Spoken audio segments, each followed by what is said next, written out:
My name is Amanda. I'm 28 years old, and I never thought I would have to fight for the house my grandfather left me. The beautiful two-story Victorian that held all my childhood memories.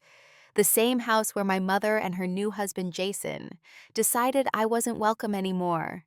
They kicked me out during a thunderstorm, not realizing one crucial detail: I legally owned every square inch of that property.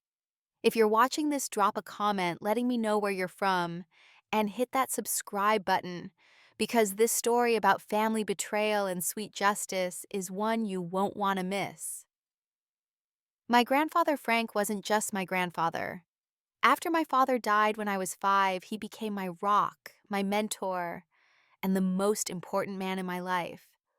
While my mother Margaret cycled through relationships trying to fill the void, my father left Grandpa Frank was teaching me how to balance a checkbook and understand the value of a dollar. "Land is the only thing they aren't making more of, Amanda," he would say, looking out over our front yard with pride in his eyes. "Remember that when you're older." Our house wasn't just any house. It was a family legacy built by my great-grandfather with his own hands in 1923. The wraparound porch, the stained glass window on the landing, the creaky third step on the staircase, every inch held history. The neighborhood had grown up around it, transforming from rural countryside to a sought-after suburb, making the property incredibly valuable. When I was younger, I didn't fully appreciate what Grandpa Frank had done to keep the house in the family. During the recession of 2008, he nearly lost it working 3 jobs at age 67 to make the payments. He refused to sell even when developers offered him twice what it was worth. "This isn't just wood and nails, Amanda," he told me. "This is our family's heart." Grandpa Frank passed away when I was 23. The reading of his will stunned everyone, especially my mother. Instead of leaving the house to her, his only child, he left it to me with a specific condition: the family could continue living there, but I would be the sole owner. "I'm leaving this house to Amanda because she understands its value beyond money," the lawyer read from his will. "She will protect it the way I have." My mother's face that day was a complex mixture of emotions: hurt, confusion, and something darker that I couldn't quite name. She hugged me afterward, saying she was happy for me, but her eyes told a different story.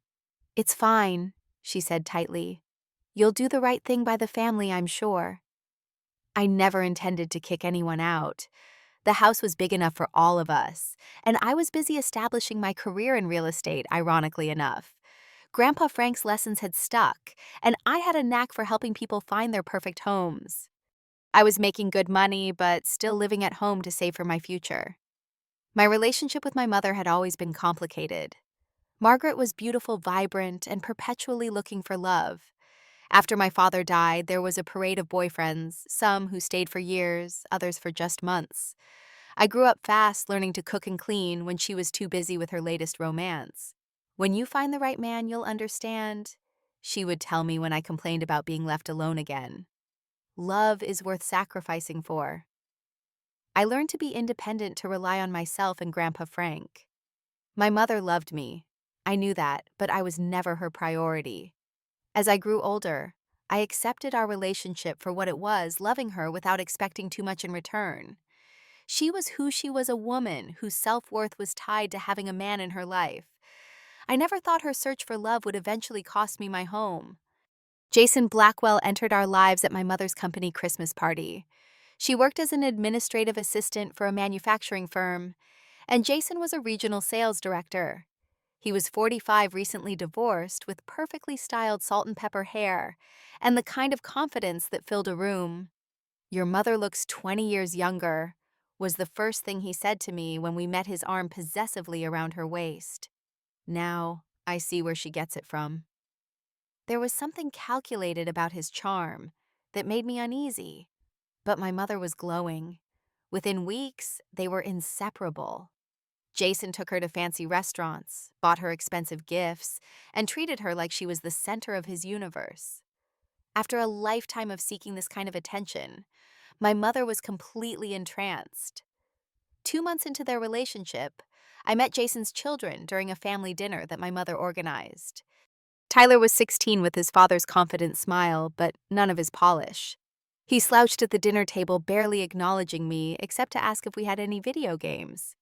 He was on the basketball team at his private school, but struggling academically, something Jason dismissed with a wave of his hand. "School isn't for everyone," he said. "Tyler's going to take over my business someday. He's a natural salesman." Sophia was 14 with carefully applied makeup that made her look older. She clung to her father's arm and spoke in a baby voice that made my teeth ache. Everything was daddy this and daddy that. She barely spoke to me or my mother, except to complain that the food wasn't what she was used to. "Sophia's very particular," Jason explained indulgently. "She's my princess." Despite my reservations, I tried to make them feel welcome. Jason was charming and attentive those first few months, bringing me coffee from the expensive place near his office and asking about my work in real estate. He seemed genuinely interested in my career, asking detailed questions about the market and my clients. My mother was happier than I had seen her in years. She lost weight, bought new clothes, and spent hours getting ready for their dates. She was certain Jason was the one, a phrase I had heard many times before. "He's different, Amanda," she insisted. "He's established, successful. He wants to take care of me." The first red flag appeared about 4 months into their relationship.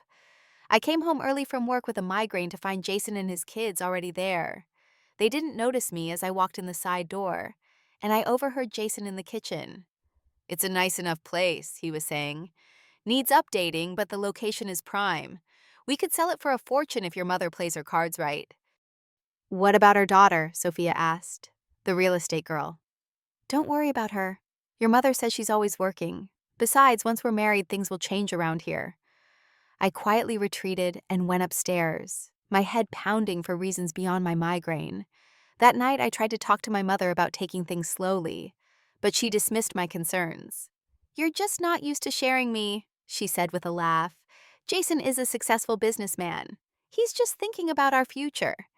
Within weeks, more concerning behaviors emerged. When my mother wasn't around, Jason would make small cutting comments about the house. "This place is so outdated. I can't believe you haven't renovated. Your grandfather must have been quite the penny pincher. This wiring looks dangerous. Don't you think it's time you got your own place, Amanda? A woman your age living with her mother?" Tyler and Sophia followed their father's lead. They would accidentally knock over my things, change the television channel when I was watching something, or eat food I had specifically bought for myself.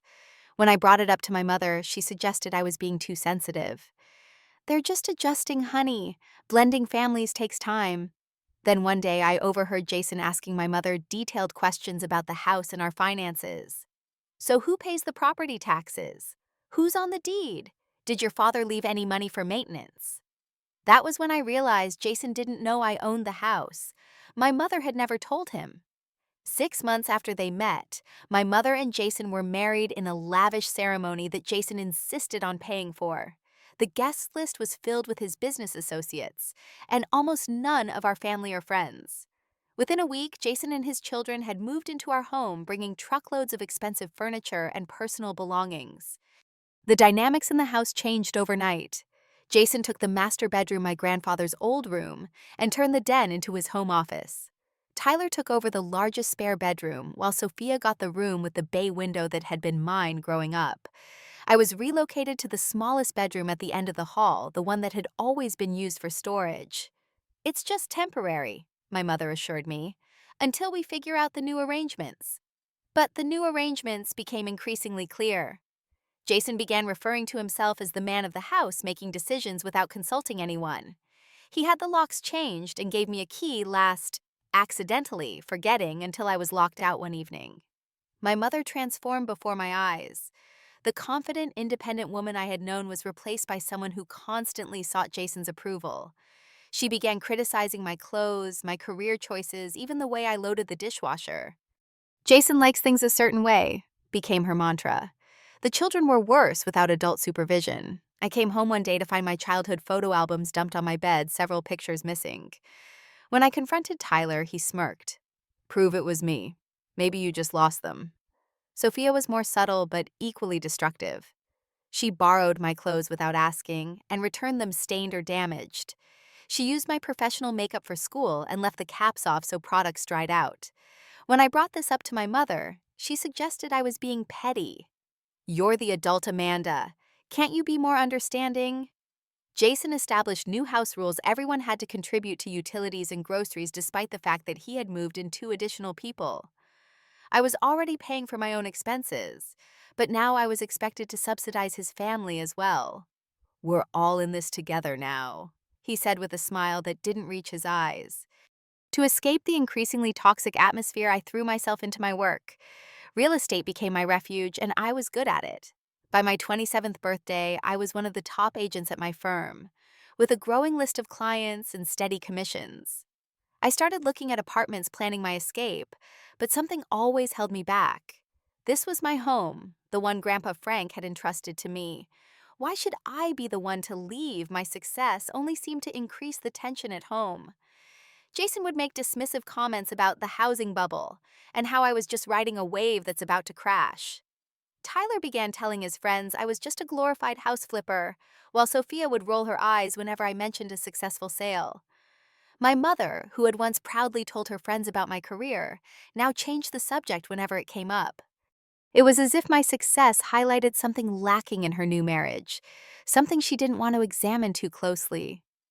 What I didn't know then was that Jason's business was already in trouble. His company had lost several major accounts, and his position wasn't as secure as he had led everyone to believe. As his financial situation deteriorated, his behavior at home became increasingly controlling and aggressive. About a year after the wedding, I noticed a change in Jason's demeanor. He was spending more time at home working remotely and having hushed phone conversations that ended abruptly when anyone entered the room. He began drinking more heavily and picking fights over trivial matters. My first confirmation that something was wrong came through Brad, a mortgage broker I worked with frequently. During a closing, he mentioned Jason's name. "Blackwell, right? Your stepdad heard his company's in rough shape. Several of my clients were laid off from there last month." That night, I overheard Jason and my mother arguing in their bedroom. "What do you mean the credit card was declined?" my mother asked. I was standing there at the checkout with everyone watching. "It's just a temporary cash flow issue," Jason insisted. "The company is restructuring. It'll be fine by next quarter." "That's what you said last quarter, Jason. And now you're saying we have to cut back." "What about the trip to Cancun you promised?" "Damn it, Margaret, I'm trying to keep us afloat here." The financial pressure made Jason increasingly desperate. One evening, he cornered me in the kitchen with an unusual request. "Amanda, you're doing well in your business, right? I've got this investment opportunity, guaranteed 20% return in 6 months. If you could loan me about 30,000, I'd cut you in for a quarter of the profits." The vague proposal and his nervous energy set off alarm bells. "I need to know more details before I could consider something like that," I replied cautiously. His friendly demeanor instantly vanished. "Family helps family, Amanda. I thought you understood that. Or is it that you don't consider us family?" I held my ground. "It's not that. I just need to know where my money would be going." Jason stormed off, but that wasn't the end of it. The next day, my mother approached me with the same request, clearly put up to it by Jason. "He's just trying to provide for us," she said. "Why can't you support that?" When I gently explained that I wasn't comfortable investing in something without proper documentation, her expression hardened. "You've always been selfish, just like your father, always thinking about yourself first." It was the first time she had weaponized my father's memory against me, and it stung more than she could know. After I refused to invest in Jason's scheme, the atmosphere at home deteriorated rapidly. Jason began a whisper campaign telling my mother that I was undermining their marriage and didn't respect him as the head of the household. "She's never here, always with her real estate friends. Do you know what kind of reputation she has? People talk, Margaret." The insinuation was clear and painfully false. I was working long hours and building my client base, not partying as Jason suggested. But my mother, desperate to preserve her marriage, began to believe him. Tyler and Sophia joined in the character assassination. They told my mother I was rude to them when she wasn't around, that I made them feel unwelcome in their home. Sophia even cried crocodile tears, claiming I had called her horrible names, something I had never done. The distance between my mother and me grew wider every day. The woman who had raised me despite all her flaws was slipping away, replaced by someone who viewed me as a threat to her happiness. "Maybe it would be better if you found your own place," she suggested one evening after another tension-filled dinner. "You're established now. Don't you want your independence?" The irony was bitter. After years of practically raising myself while she chased relationships, now she was suggesting I leave the home that legally belonged to me. But I still couldn't bring myself to tell her the truth about the house. Some stubborn part of me wanted her to choose me, her daughter, without being forced to by legal documents. It was a decision I would soon regret. The final confrontation happened on a Friday evening in October. I had come home early to prepare for a big showing the next day, organizing my materials at the dining room table. The house was quiet. My mother was at her book club, and Jason was supposedly at a business meeting. I heard the front door open and close, followed by footsteps on the stairs. Assuming it was my mother returning early, I continued working. Minutes later, I heard a noise from my bedroom. When I went to investigate, I found Tyler rummaging through my dresser drawers, my jewelry box open on the bed. "What are you doing in here?" I demanded. He jumped, clearly startled, then quickly composed himself into a sneer. "Looking for a phone charger. Mine broke. In my jewelry box." I stepped closer and saw my grandmother's pearl necklace in his hand. "Put that down now." "Whatever." He tossed the pearls onto the bed. "It's not like you wear this old lady stuff anyway." "Get out of my room, now!" My voice was shaking with anger. Instead of leaving, Tyler stepped closer, using his height to intimidate me. "Or what, this is our house now. Dad says you're just staying here until you get your act together."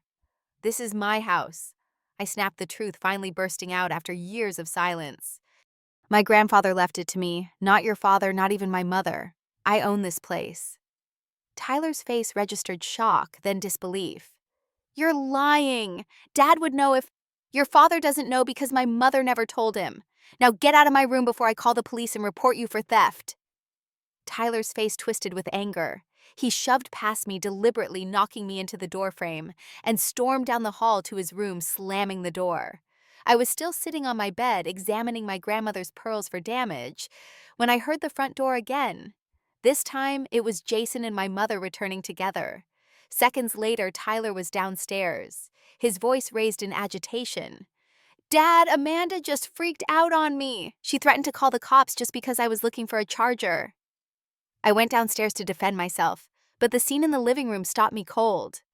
My mother and Jason stood together, a united front with Tyler behind them, looking triumphant. Sophia had emerged from her room and joined them, already playing the role of the frightened sister. "What's going on, Amanda?"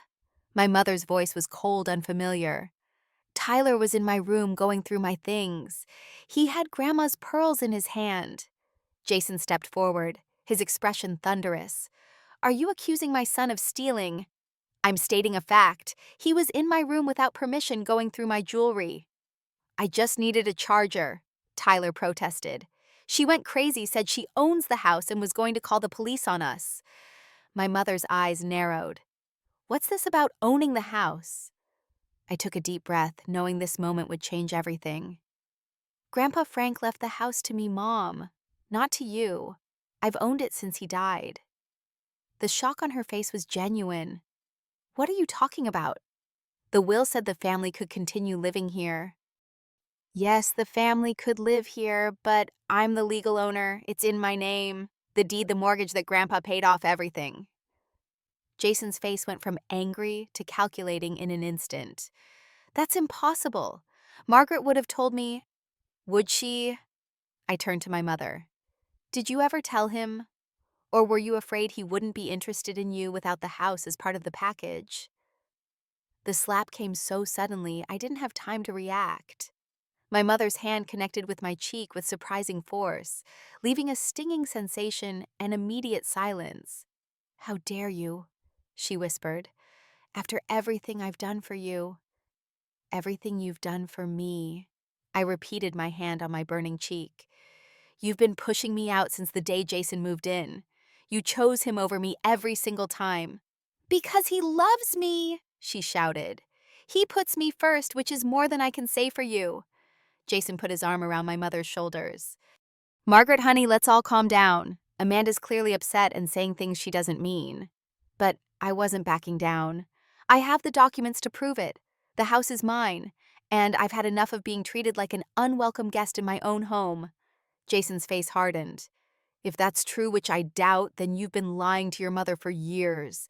What kind of daughter does that? The kind who wanted her mother to love her for herself, not because of what she owned, I said quietly. Get out. My mother's voice was barely audible. What? I said, get out. She was screaming now, tears streaming down her face. If you think some legal document is more important than family, then you're not the daughter I raised. Get out of this house. This is my house, I repeated, but my voice wavered. Not tonight, it isn't. Jason's voice was deadly calm. You'll gather some things and leave right now, or I'll call the police and tell them you assaulted Tyler. A night in jail might help you think more clearly about family loyalty. I looked from Jason's smug face to my mother's tear-streaked one, to Tyler's triumphant smirk and Sophia's wide-eyed fake innocence. In that moment, I knew they weren't family anymore. Whatever bonds had once existed had been severed. Without another word, I went upstairs and packed a bag. Rain had started to fall as I carried my suitcase to the door. My mother stood in the living room, arms crossed, refusing to look at me. This isn't over, I said quietly. Yes, it is, Jason replied, opening the front door. Don't come back, Amanda. The door closed behind me with finality, leaving me standing in the rain on the porch of the house that was legally mine, but no longer felt like home. The first few nights after being kicked out were the hardest. I checked into a hotel near my office, not wanting to explain the situation to friends or colleagues. Every time my phone rang, I hoped it might be my mother coming to her senses, but the calls were all work-related. On the third day, I found a small apartment with a month-to-month lease and moved in with the few possessions I had taken with me. The place was sterile and impersonal, nothing like the warm, character-filled home I had grown up in. Sitting on the rented couch that first night, I finally allowed myself to cry for the loss of my relationship with my mother, for the betrayal, and for the legacy of my grandfather that was now in jeopardy. Once the tears stopped, determination took their place. I was not going to let Jason take what rightfully belonged to me. The next morning, I called Sarah Williams, a real estate attorney I had worked with on several complicated closings. They did what? Sarah exclaimed after I explained the situation. Amanda, you're the legal owner. They can't kick you out of your own property. I know that legally, but emotionally it's complicated. My mother doesn't believe me about the will. She thinks I'm lying to hurt her. Sarah's voice softened. Do you have the deed and the will? The originals are in my safe deposit box. I have copies in my files. Good. Bring them to my office tomorrow. We'll go through everything and determine the best course of action. That meeting was the first step in reclaiming not just my house, but my sense of agency.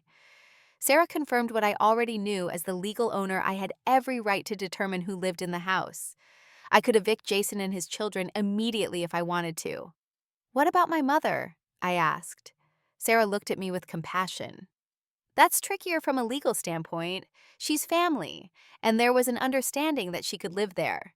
But her actions physically assaulting you and forcing you out might have violated that understanding. We decided on a strategic approach. First, we would gather evidence of Jason's financial situation to understand what we were dealing with. Sarah had connections in the business community and offered to make discreet inquiries. If he's in financial trouble, as you suspect, he might be looking at your property as a way out of his problems. We need to know what we're up against. While Sarah worked on that angle, I reached out to Michael, a friend who worked in financial services. Without revealing too many details, I asked him to look into Jason's business reputation. A week later, we had our answers, and they were worse than I'd imagined. Jason's company was not just struggling, it was on the verge of bankruptcy.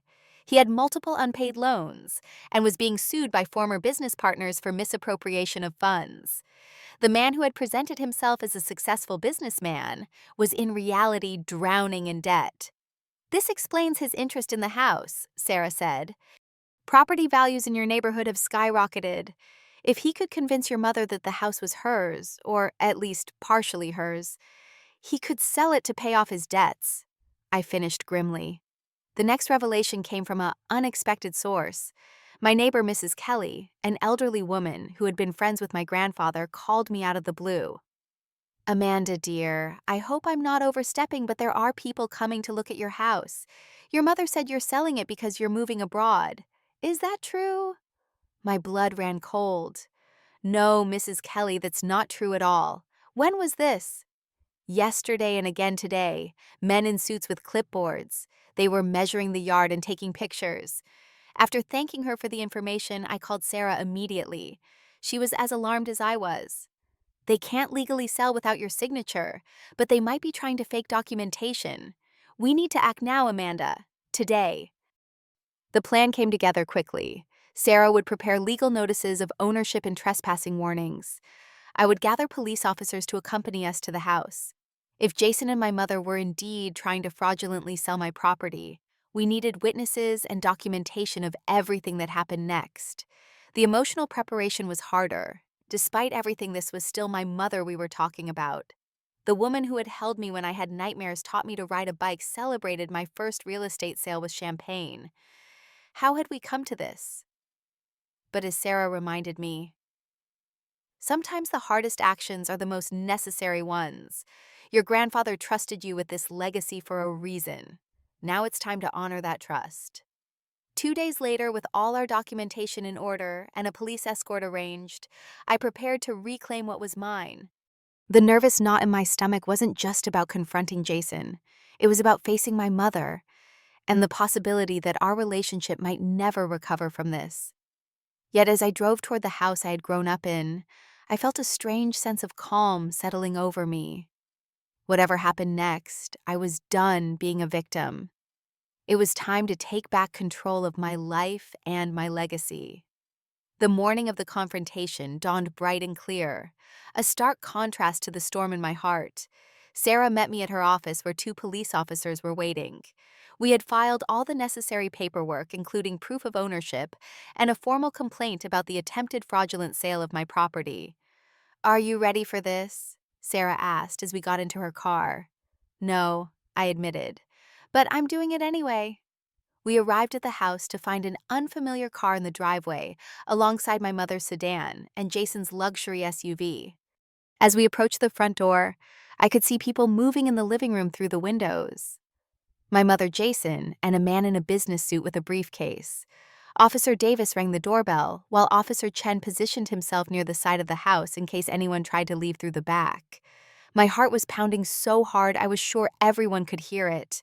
The door opened to reveal Jason, his expression shifting from professional smile to shock to barely contained rage in the span of seconds. "Amanda, this is unexpected." His eyes darted to the police officers and Sarah. "And unnecessary. We're in the middle of a private family meeting." "Actually, Mr. Blackwell," Officer Davis said, "we're here on official business. May we come in?" Before Jason could object, my mother appeared behind him. "Amanda, what's going on? Why are there police officers?" "I think you know, Mom." My voice was steadier than I felt. "You're trying to sell my house." The man in the suit approached the door looking confused. "Excuse me, what's happening here? I was told this property belongs to Margaret and Jason Blackwell." Sarah stepped forward, her professional demeanor in full effect. "I'm Sarah Williams, attorney for Amanda Jenkins. She is the sole legal owner of this property. I have the deed and supporting documentation right here." She handed copies to both the man and Officer Davis. "There must be some mistake," Jason protested, but the confidence was draining from his face. "Margaret inherited this house from her father." "No, she didn't," I said firmly. "Grandpa Frank left it to me. The family was allowed to live here, but I own the house. Mom knows this. She was at the reading of the will." All eyes turned to my mother, whose face had gone pale. I I thought he meant you would inherit it after I didn't realize." "Mrs. Blackwell," Officer Davis said gently, "were you aware that your daughter is the legal owner of this property?" My mother's eyes filled with tears. "I knew the will mentioned Amanda, but I never thought—" Frank would never have done that to me.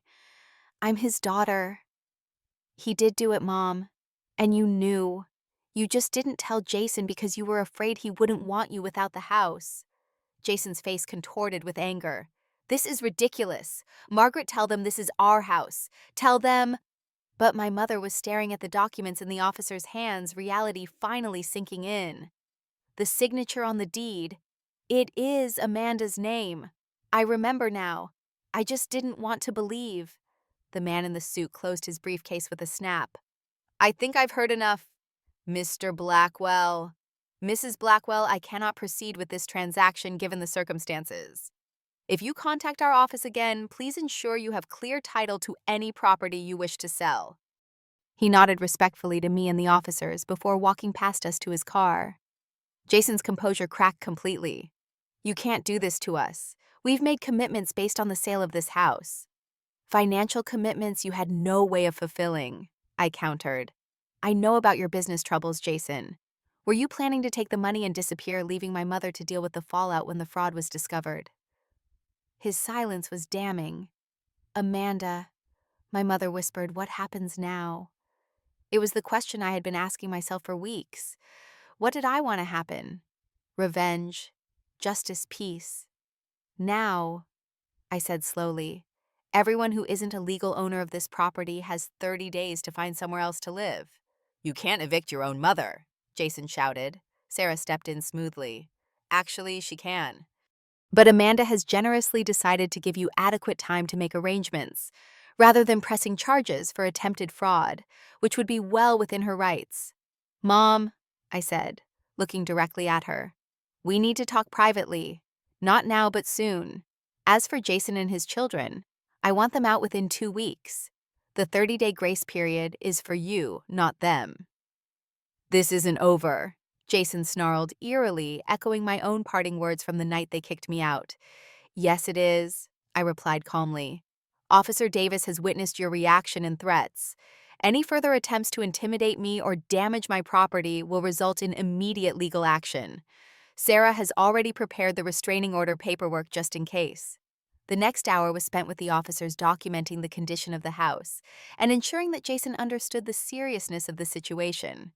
Tyler and Sophia returned home during this process, their smug expressions crumbling when they realized what was happening. This is so unfair, Sophia wailed. This is our home. No, it's not, I said firmly. It never was. Before leaving, I took a moment alone with my mother in the kitchen, the heart of the home where we had once baked cookies together and shared secrets over late-night cups of tea. I didn't want it to come to this, I told her. I kept hoping you would choose me, your daughter, over him. She wiped away tears with shaking hands. I thought I was finally happy, Amanda. After all these years alone. You were never alone. You had me. Her eyes met mine, filled with the weight of a lifetime of choices. I know that now. Too late maybe, but I know it. I left the house that day with mixed emotions. Relief that I had stood up for myself, sadness for the broken relationship with my mother, and a quiet determination to rebuild my life on my own terms. 2 weeks later, Jason and his children moved out, taking only what they had brought with them. My mother found a small apartment nearby and left with much more furniture from her bedroom family photos, kitchen items we had bought together over the years. I didn't object to any of it. Things could be replaced. Relationships were harder to mend. As for the house, it stood empty for a month while I decided what to do next. In the end, I chose to move back in, reclaiming my heritage and beginning the process of making it truly mine again.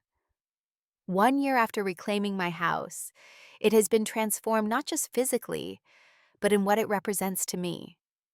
The first thing I did was remove all traces of Jason's presence. The heavy masculine furniture, the dark paint colors he had insisted on, the improvements he had made without consulting anyone, all gone. In their place, I chose light, airy designs that honored the house's Victorian bones while reflecting my own personality. The formal dining room became a home office for my growing real estate business. My grandfather's old room, which Jason had taken over, was restored and converted into a cozy library with his favorite chair by the window. The process of renovation became a kind of therapy, each decision and change, helping me reclaim not just the house, but my sense of self. I was no longer the person who would silently accept mistreatment to keep the peace. I had found my voice, and with it, a new kind of freedom. My career continued to flourish. The confidence I gained from standing up for myself translated into my professional life. I specialized in helping women navigate property ownership, particularly those going through divorce or inheritance situations.